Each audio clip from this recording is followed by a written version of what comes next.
Oui, bonjour messieurs. Oui, merci d'avoir syntonisé le 92.7 FM. On poursuit cette série qui s'intitule Explorer l'univers émotionnel masculin. Et oui, et de quoi parle-t-on aujourd'hui? De décoder nos émotions. Je m'adresse principalement aux hommes. Évidemment, ce n'est pas interdit aux femmes d'écouter cette émission-là, mais vous allez voir que le sujet s'adresse principalement aux hommes et l'univers émotionnel, eh bien, c'est un univers qui, oui, touche les hommes parce que les émotions, ce n'est pas réservé uniquement aux femmes. Les émotions, ça touche aussi les hommes. Mais règle générale, parce qu'ici, dans cette émission-là, on parle de généralité. Qu'est-ce qui s'applique dans la majorité des cas et non dans la totalité des cas? Évidemment, il y a des exceptions. Je ne peux pas voir toutes les nuances. Et c'est pour ça que je vous invite à examiner ce qui s'adresse à vous et faire le tri là-dedans pour aller récupérer ce qui va vous amener à cheminer, à grandir, à croître et à vous développer. Alors, moi, j'ai eu le goût de commencer par une question. Vous êtes-vous déjà senti dépassé par vos émotions plutôt que les voir comme des ressources? Avant, moi, je voyais le monde émotionnel comme étant dangereux, nocif. Je devais me détacher de mes émotions, me déconnecter de mes émotions. Je voulais justement être en plein contrôle de mon être. Mais savez-vous quoi? Il y avait deux émotions que je n'étais pas capable de contrôler. C'était la colère puis la joie. Mais dans toutes les autres dimensions, là, c'était comme j'étais un mur de glace. J'étais stoïque. Et j'étais fier d'être stoïque. Aujourd'hui, j'en suis pas fier. Pourquoi? Parce que c'est tellement savoureux vivre une vie en connexion avec nos émotions. Les laisser passer de manière mature, de manière sécuritaire. Ça fait toute la différence. Parce que ça augmente notre paix et notre qualité de vie. Que diriez-vous, messieurs, si je vous disais que comprendre nos émotions a le potentiel de transformer notre vie parce qu'elle nous aide à interpréter avec plus de clarté la réalité dans laquelle on est plongé. Hein?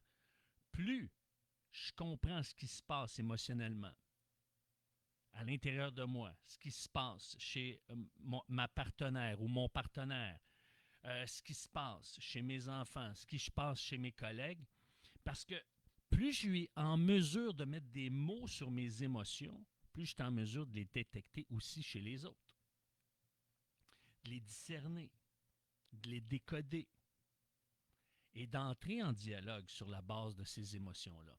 Parce que, vous savez, les émotions ne sont pas seulement des réactions aléatoires. Hein? C'est pas seulement un vent de passage. C'est relié à notre identité, à notre vécu, à notre ADN, à notre historique interne. Et c'est des réponses naturelles, à la fois biologiques et psychologiques, qui nous informent sur nos besoins profonds. Par exemple, la colère peut révéler un besoin de respect ou de réparation. La joie peut exprimer un besoin d'être aimé ou apprécié. Maintenant, évidemment, la colère et la joie ne se limitent pas à ces deux exemples-là, mais ce sont des exemples, des repères. Et chaque émotion a une fonction essentielle et nous aide à naviguer dans notre existence. Ça nous aide à interpréter ce qu'on est en train de vivre. Et c'est pour ça que moi, je vous invite à imaginer, là, être en mesure de détecter spontanément vos émotions. Hein, parce que des fois, on se sent d'une certaine façon, puis quelqu'un pourrait nous demander, ou ma femme me demande, mais c'est quoi qui se passe? Comment tu te sens? Qu'est-ce qui se passe? Puis elle voit dans mon regard, elle voit dans mon non-verbal qu'il est en train de se passer quelque chose. Puis moi, je dis, mais attends une minute, là, je peux te dire que je me sens pas bien. Je dois mettre un mot. Attends, pour que tu comprennes comment je me sens. Je dois moi-même comprendre comment je me sens. Et c'est en mettant des mots, hein, c'est en définissant mon ressenti que je vais pouvoir l'exprimer. Alors, c'est important dans un premier temps euh, de comprendre l'origine de nos émotions. Parce que nos émotions sont déclenchées par des événements externes ou internes qui ont un impact sur nous. OK? Maintenant, un événement externe va avoir une incidence interne.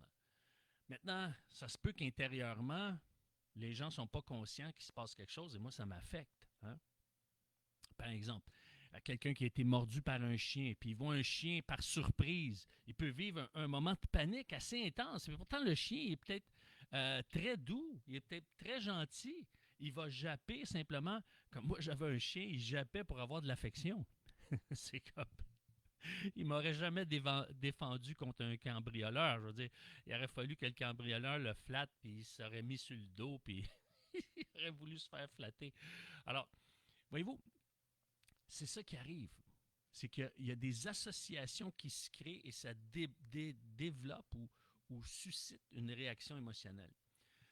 Souvent, une émotion douloureuse provient du souvenir d'une douleur qui est similaire, qu'on a vécue antérieurement ou qu'on anticipe de vivre.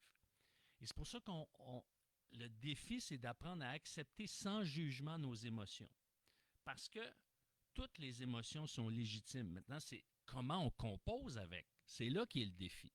Et ça s'apprend, ça. Et ça commence par les accueillir sans les juger. Et c'est à partir de ce moment-là que, justement, on apprend à vivre d'une manière mature avec notre réaction émotionnelle. Parce que là, à ce moment-là, on apprend à composer avec, à marcher avec ces émotions-là. Parce que lorsqu'on accueille nos sentiments sans les juger, mais ça nous libère d'une certaine tension interne, règle générale évidemment, et ça peut même nous prévenir de problèmes qui pourraient survenir par la suite, comme des migraines, de l'eczéma ou autres problèmes psychosomatiques.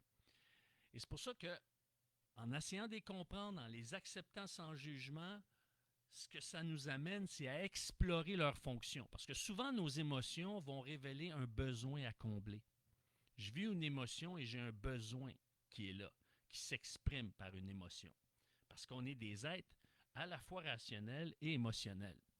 Et c'est pour ça que d'explorer leurs fonctions, ça nous permet d'identifier ce qui se passe, puis d'identifier ultimement nos besoins. Par exemple, je vous mentionnais tout à l'heure la colère et la joie. Mais si on parle de la peur, ça peut signaler un besoin d'être rassuré, entre autres.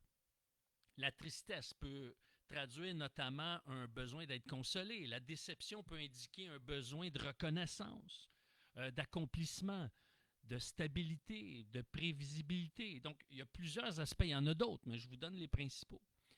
Le regret peut manifester un besoin de contrôle sur sa vie, d'agir en accord avec ses propres valeurs ou de sentir compétent, capable. Donc, voyez-vous, il y a des liens qu'on peut faire.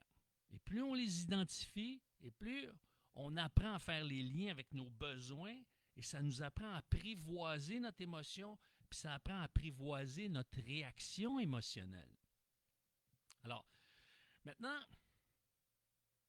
le défi que je vous lance, et ça commence par une question qu'on doit tous se poser, c'est est-ce que je suis prêt à faire de mes émotions des alliés?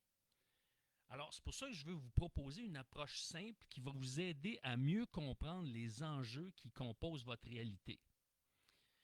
Maintenant, évidemment, d'une personne à l'autre, ça va se vivre différemment. Ce n'est pas comme une recette miracle, une recette magique. Ce sont des points de repère que je vous donne, je vous suggère. Alors, la première chose, c'est de se trouver un lieu sécuritaire. Et ça, je vais le répéter souvent. Avoir un lieu où est-ce que je peux faire le point en toute quiétude, sans être dérangé. Même, je peux avertir les gens avec qui je vis, je côtoie. J'ai besoin d'un temps là, pour faire le point. Là. J'en ai besoin. Est-ce que c'est possible de me laisser tranquille ou de ne pas me déranger? Et essayer d'identifier un temps pour que les gens sachent que, OK, vous en avez pour combien de temps? Si les gens dorment, ben là, vous n'avez pas besoin de faire ça. Donc, trouvez un lieu sécuritaire, respirez profondément pour vous recentrer. Juste calmement respirer. OK? C'est juste que ça dispose le corps et l'esprit. Hein? C'est physique. Il n'y a rien de magique là-dedans. Mais ça a un effet bénéfique, par exemple. Et là, on accueille nos émotions sans jugement. Comment je me sens? OK? Moi, j'ai des émotions repères que je Je me dis, est-ce que je sens de la peur? Est-ce que je sens de la tristesse, de la déception, du regret? Ce sont mes émotions repères. Et là, et parfois, c'est juste à côté. Hein? Ce n'est pas nécessairement de la peur, mais ça peut être de l'anxiété, par exemple. Hein? Et donc, je parcours ces éléments-là pour essayer de mettre des mots, et parfois des mots plus précis. Hein? Euh, donc, j'accueille mon émotion et je l'identifie. Je cherche à, une fois que j'ai identifié, est-ce que oui, je vis de la tristesse, mais est-ce qu'il s'accompagne à cette tristesse de la peur, de la déception, du regret? Et je mets des mots, j'articule autour de ça. Oui, j'ai peur de me faire juger. Oui, je suis triste parce qu'on ne reconnaît pas ma valeur. Puis, je suis déçu parce que j'aimerais ça qu'on soit des alliés dans ce défi-là. Puis, ce que je regrette, c'est pas d'avoir mis mon pied à terre puis de m'être affirmé. Voyez-vous? Là, j'exprime ce qui se passe, qui s'attache à cette émotion-là. Sans jugement envers soi-même, ni sans jugement envers ceux qui nous auraient blessés. Et là, je cherche à voir ce besoin qui est derrière. OK? Moi, j'ai eu peur. Est-ce que j'avais besoin d'être rassuré? Est-ce que je me sentais abandonné? Est-ce que j'avais besoin d'être soutenu, par exemple?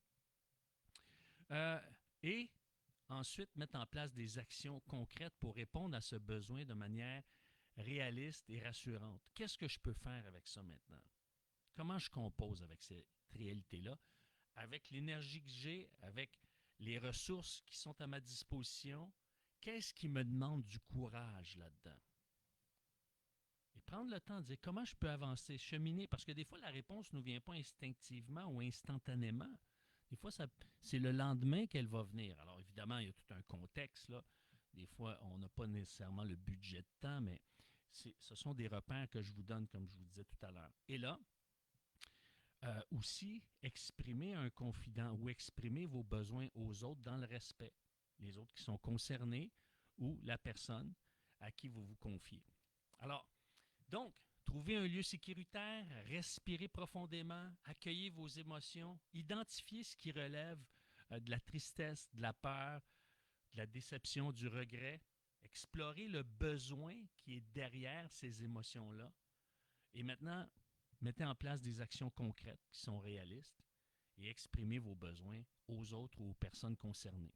Et c'est pour ça que, en comprenant, puis je pourrais dire en régulant nos émotions, hein, eh bien, on peut améliorer notre bien-être et même, ça pourrait aller jusqu'à renforcer notre assurance. Alors, parce que plus je suis connecté à mes émotions, plus je les vis d'une manière mature, eh bien, plus ça pourrait m'amener à développer de l'assurance. Hein. Pour certains, ça va amener plus d'assurance, pour d'autres, un peu d'assurance, et ça varie d'une personne à l'autre, évidemment. Mais n'oubliez pas que chaque émotion est une genre de boussole interne qui nous guide vers une vie plus épanouie. L'émotion qui est là, c'est pour nous éclairer sur ce qui se passe, sur la réalité qui se passe. Parce que l'émotion qu'on vit, c'est une réalité. Maintenant, comment on compose avec cette réalité-là? C'est ça qui fait la différence. Donc, quelle stratégie je vais mettre en place pour répondre à ce besoin de sérénité, d'harmonie, de paix, de bien-être? Parce que cette émotion-là, même si elle est dérangeante, elle m'appelle, elle m'interpelle à vivre justement une expérience de mieux-être. Et c'est pour ça que c'est important d'apprendre à partager nos expériences avec les autres pour qu'on puisse voir nos émotions comme des alliés, puis les apprivoiser à devenir des alliés parce qu'elles ne sont pas des ennemis à vaincre, nos émotions. Elles sont des partenaires dans le parcours de notre vie qui nous guident et qui nous amènent à cheminer et à aller plus loin. Et c'est pour ça qu'en tant qu'homme, c'est important de composer avec cette réalité-là parce que pour plusieurs d'entre nous, ce n'est pas nécessairement naturel, mais c'est néanmoins bénéfique. Alors, j'espère que cette capsule vous a plu. Je vous invite à faire connaître ce matériel et à en parler, à en discuter. Écoutez, C'est un super sujet à discuter autour d'un bon repas entre amis, hein? Autour d'un café, dans un restaurant, dans un salon, dans une cuisine. Alors, je vous invite à faire connaître ce matériel. Et si vous voulez soutenir cette émission pour qu'elle continue à être diffusée sur les ondes du 92.7 FM, eh bien, je vous invite à m'écrire à coach@ericlantier.net. C'est coach@ericlantier.net. Et sur ce, je vous dis merci d'avoir été des nôtres. À la semaine prochaine. Au revoir.